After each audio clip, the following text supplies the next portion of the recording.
friends, today we are going to see some of the top tips to understand the question.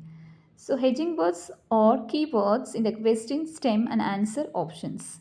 Second point, elimination method, fact, opinion. Look for the modal verbs. It helps you to eliminate the wrong one.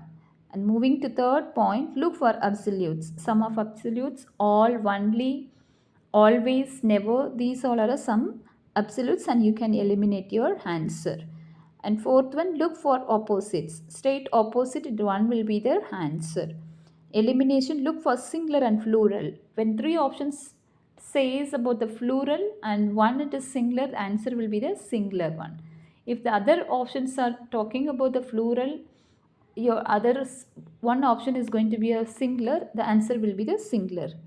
An elimination, look for general and particular. And 7 point, look for tense. Look for the, if the question is asked about the present tense, the answer will be in the present tense. Present tense, past tense, future tense. You have to look for the tenses. Elimination, look for sequence. So if the question is focused and asked about after the delivery, if the answer option says before, so directly you can eliminate before whatever is asked particularly about the question. So answer will be, look for your sequence.